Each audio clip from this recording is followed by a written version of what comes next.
हिमालय के पास बसे छोटे गांव में लोग वर्षों से जंगलों में भटकती रहस्यमयी आत्माओं की डरावनी कहानियां सुनते आ रहे थे।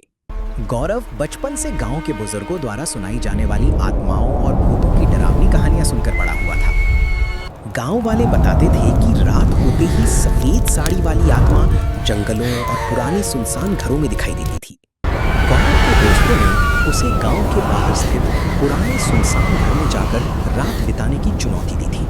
डर और घबराहट महसूस करने के बावजूद गौरव ने उस रहस्यमयी और डरावने घर में जाने का साहसिक निर्णय लिया। गौरव रात के गहरे अंधेरे में अकेला जंगल के सुनसान और भयावह रास्ते पर धीरे धीरे आगे बढ़ रहा था। अचानक गौरव को पेड़ों के बीच तेजी से गुजरती हुई एक डरावनी और रहस्यमयी परछाई दिखाई देने लगी थी।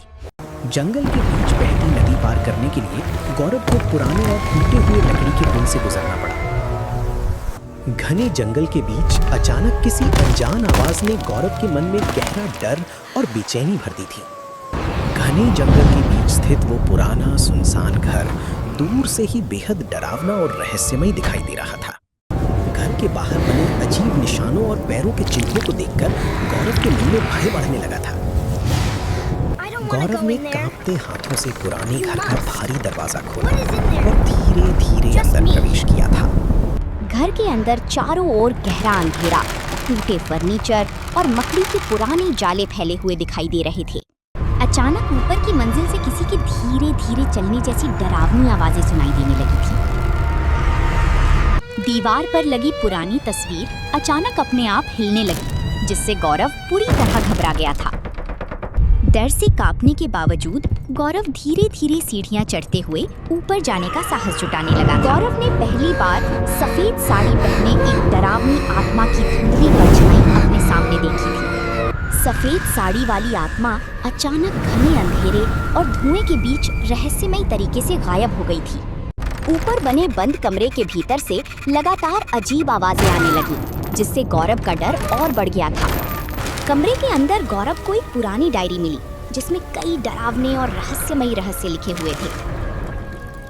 डायरी के पहले पन्ने में एक महिला की दर्दनाक मौत और उसके साथ हुए अत्याचारों का उल्लेख लिखा था। गौरव ने फर्श पर बने पुराने खून के निशानों को देखा, जो नीचे तहखाने की ओर जा रहे थे। तहखाने की ओर जाती पुरानी सीढ़ियों को देखकर गौरव के शरीर में डर से कंपकपानी होने लगी थी। तहखाने के अंदर पुरानी जंग लगे औजार और टूटी जंजीरें देखकर गौरव बेहद घबरा गया। अचानक टूटे हुए आईने में सफेद साड़ी वाली आत्मा का डरावना चेहरा दिखाई देने लगा था। आत्मा ने गौरव को जंगल की ओर इशारा करके अपने छिपे हुए रहस्य की तरफ संकेत दिया था। सुबह होने के बाद भी गौरव के मन से रात में देखी गई डरावनी घटनाओं का भय समाप्त नहीं हुआ था। गौरव ने अपने दोस्तों को रात में देखी गई आत्मा और रहस्यमयी घटनाओं के बारे में सब कुछ बताया। गौरव और उसके दोस्त आत्मा द्वारा बताए गए रहस्य को खोजने के लिए जंगल में निकल पड़े थे। जंगल के बीच खड़े पुराने पेड़ के नीचे की मिट्टी देखकर गौरव को गहरा शक होने लगा था।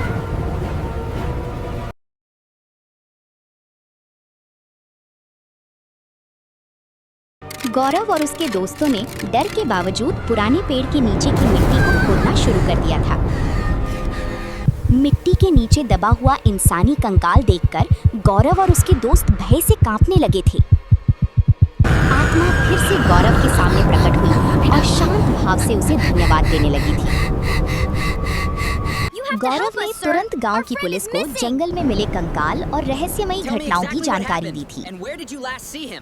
पुलिस ने जंगल में पहुंचकर पुराने पेड़ के आसपास की जगह की गहराई से जांच शुरू कर दी थी। पुलिस जांच के दौरान आत्मा के पति पर शक गहराने लगा और उसका व्यवहार संदिग्ध दिखाई देने लगा था। मुझे नहीं पता। सभी सबूत मिलने के बाद पुलिस ने हत्यारे पति को गिरफ्तार करके जेल भेज दिया था। पूरे गांव में आत्मा और पुराने घर की घटनाओं को लेकर डर और बेचैनी का माहौल फैल गया था। गौरव गांव के पंडित को लेकर उस पुराने घर में आत्मा की मुक्ति के लिए पहुंचा था। पूजा समाप्त होने के बाद आत्मा को शांति मिली और वो हमेशा के लिए उस घर से मुक्त हो गई थी। आत्मा की मुक्ति के बाद वर्षों से डरावना बना वो पुराना घर अचानक शांत और सुरक्षित महसूस होने लगा था। गांव वालों ने पहली बार बिना डर के उस पुराने घर के पास जाकर राहत और खुशी महसूस की थी।